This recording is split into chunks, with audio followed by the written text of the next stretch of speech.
सर्वांना नमस्कार. स्वागत आहे तुमच्या गोंधन मराठी चातुर्य कथा या यूट्यूब चॅनलवर. व्हिडिओकडे वळण्यापूर्वी आपल्या चॅनलला लाईक करा, सबस्क्राईब करा आणि बेल आयकॉन प्रेस करा. चला तर आता वळूया आपल्या स्टोरीकडे. गोंधन भाग 8. त्या रात्री विश्वासच्या घराच्या अंगणात एक विचित्र शांतता होती. आकाशात काळे ढग जमले होते आणि मंद वारा वाहत होता. पण विश्वासच्या मनात मात्र वादळ उठलं होतं. गावासमोर त्याच्यावर चोरीचा आरोप झाला होता. आयुष्यभर प्रामाणिकपणे जगलेल्या माणसासाठी हा आरोप मृत्यूपेक्षाही भयंकर होता. गणूने सांगितलेली गोष्ट त्याच्या डोक्यात सतत फिरत होती. तुला फसवलं गेलं आहे आणि यामागे विक्रम असू शकतो.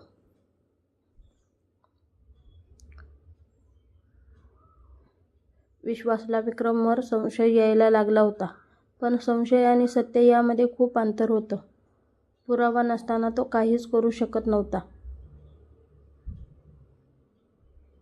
दुसरीकडे पुष्पाची अवस्था वेगळी नव्हती. संपूर्ण गावात विश्वासला चोर म्हणून हिणवलं जात होतं. पण तिचा विश्वास अजिबात डळमळला नव्हता. तो मनोमन जाणून होती की विश्वास असं कधीच करू शकत नाही. त्या रात्री तिने देवासमोर हात जोडले. देवा, माझा विश्वास निर्दोष आहे. त्याच्यावर हे संकट दूर कर. तिच्या डोळ्यातून अश्रू वाहत होते. दुसऱ्या दिवशी सकाळी गावाच्या चौकात लोक पुन्हा जमले. चोरीची चर्चा अजूनही सुरू होती. सरपंचांनी जाहीर केलं की 3 दिवसात चोर सापडला नाही तर पोलिसांना कळवण्यात येईल. हे ऐकून विश्वासच्या आजीच्या डोळ्यात चिंता दिसू लागली. बाळा, काहीतरी कर, विश्वास शांतपणे म्हणाला. आजी, सत्य लपून राहत नाही. पण आतून तोही अस्वस्थ होता. त्याच दिवशी गणू पुन्हा आला. मला एक महत्त्वाची गोष्ट समजली आहे. काय? चोरीच्या आदल्या रात्री विक्रमचे 2 माणसं पंचायत कार्याजवळ दिसले होते. विश्वास दचकला. खरं बोलतोस? हो, पण साक्ष द्यायला कोणी तयार नाही. कारण विक्रमचा बाप राघवसिंह प्रभावशाली होता. गावातील बरेच लोक त्याला घाबरत होते.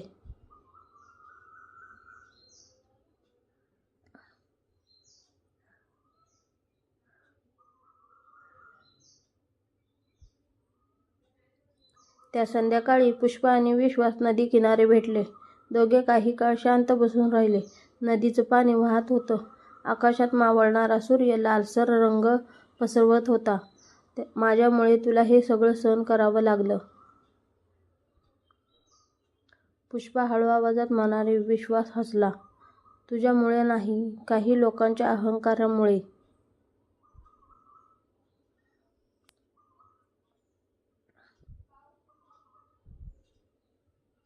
मला भीती वाटते. कशाची? तुला काही झालं तर? विश्वासने तिच्या डोळ्यात पाहिलं. जोपर्यंत तू माझ्यावर विश्वास ठेवतेस तोपर्यंत मला काही होणार नाही. पुष्पाच्या चेहऱ्यावर हलकंसं हसू उमटलं.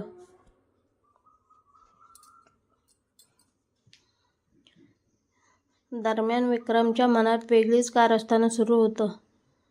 विश्वास अजूनही गावात लोकांचा पाठिंबा मिळवत होता. हे त्याला सहन होत नव्हतं. एका रात्री त्याने आपल्या माणसांना बोलवलं. तो मुलगा अजूनही लोकांच्या नजरेत हिरो बनतोय. मग काय करायचं साहेब? विक्रमच्या ओठावर धोकादायक स्मित उमटलं. यावेळी असा पुरावा तयार करा की तो कायमचा गुन्हेगार ठरेल. त्याच्या डोळ्यातून सुडाची ज्वाला पेटली होती.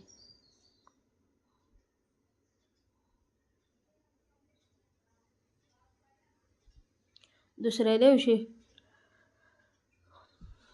गावात जत्रेसारखी गर्दी झाली. कारण पंचायत कार्याजवळ एक नवीन घटना घडली होती. पंचायतच्या मागच्या शेतात काही कागदपत्रं सापडली होती.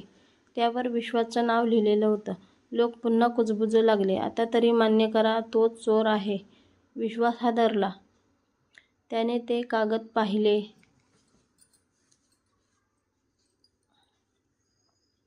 पण त्याला लगेच लक्षात आलं ती त्याची अक्षरं नव्हती. कोणीतरी बनावट कागद तयार केले होते.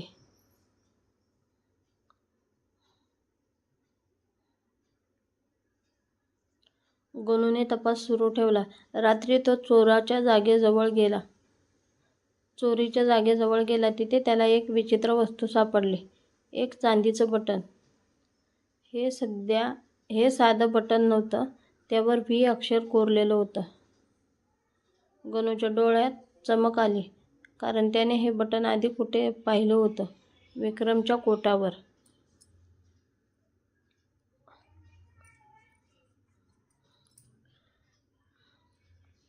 दुसऱ्या दिवशी सकाळी तो धावत विश्वासकडे आला. मला पुरावा मिळाला. विश्वासने ते बटन पाहिलं. त्याच्या चेहऱ्यावर आशेची किरणं उमटली. पण एक बटन पुरेसे नव्हते. अजून मोठा पुरावा हवा होता.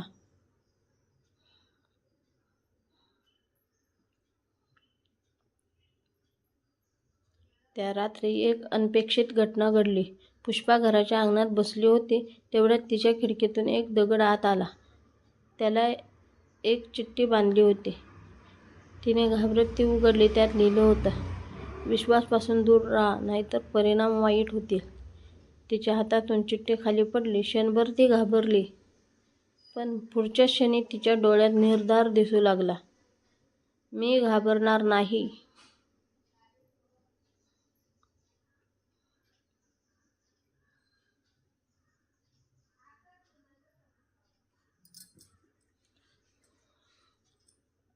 दुसऱ्या दिवशी ती थेट विश्वासकडे गेली. त्याला सगळ्या गोष्टी सांगितली. विश्वासच्या मनात राग निर्माण झाला, पण त्याने स्वतःला सावरलं. हा विक्रमच आहे. मग आता सत्य बाहेर काढायचं.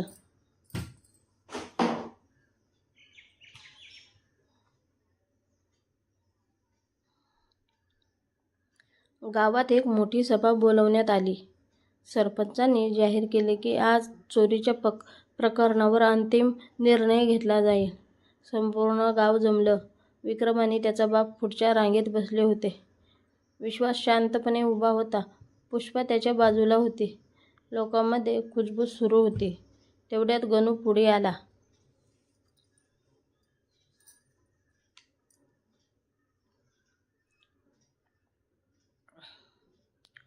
माझ्याकडे काही सांगायचं आहे. सगळ्यांच्या नजरा त्याच्याकडे वळल्या. त्याने चांदीचं बटन सगळ्यांना दाखवलं. हे चोरीच्या जागेवर सापडलं. विक्रमच्या चेहऱ्याचा रंग उडाला, पण तो लगेच सावरला. याचा अर्थ काय?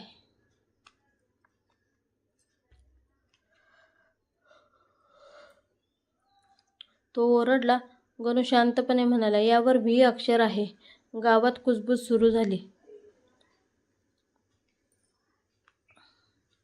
तेवढ्यात गर्दीतून एक वृद्ध माणूस पुढे आला. तो पंचायत कार्यालयाचा राखणदार होता. त्याने थरथरत्या आवाजात सांगितलं, चोरीच्या रात्री मी 2 माणसं पाहिली होती.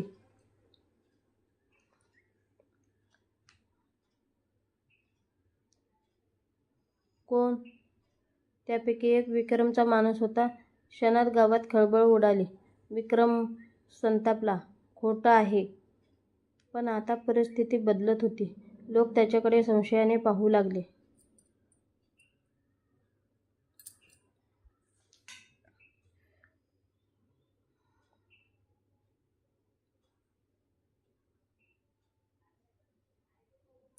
विश्वासाने पहिल्यांदाच पुढे येऊन बोलायला सुरुवात केली. मी गरीब असू शकतो. माझ्या चेहऱ्यावर गोंधळ असू शकतो, पण मी चोर नाही. त्याचा आवाज ठाम होता. मी आयुष्यभर लोकांचं भलं केलं आहे आणि आजही सत्यावर माझा विश्वास आहे. त्याच्या शब्दाने अनेकांच्या डोळ्यात पाणी आलं.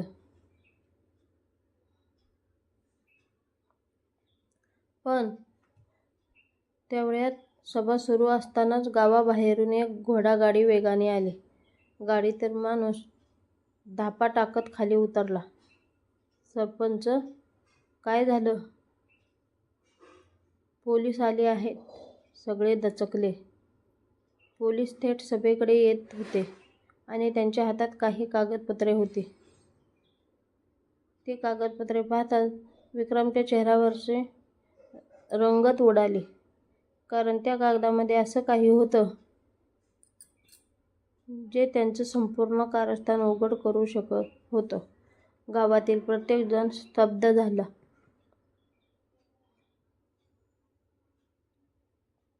विश्वास पुष्पा गणू सरपंच सगळ्यांच्या नजरा त्या पोलिसांकडे लागल्या होत्या. आता पुढच्या काही क्षणात सत्य बाहेर येणार होतं आणि ते सत्य अनेकांचं आयुष्य कायमचं बदलणार होतं.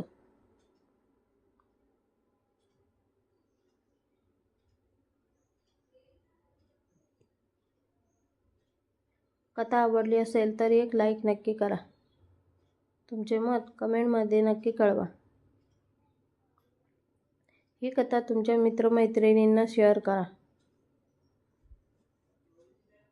आमच्या चॅनलवर नवीन असाल तर चॅनलला सबस्क्राईब करा आणि बेल आयकॉन दाबायला विसरू नका.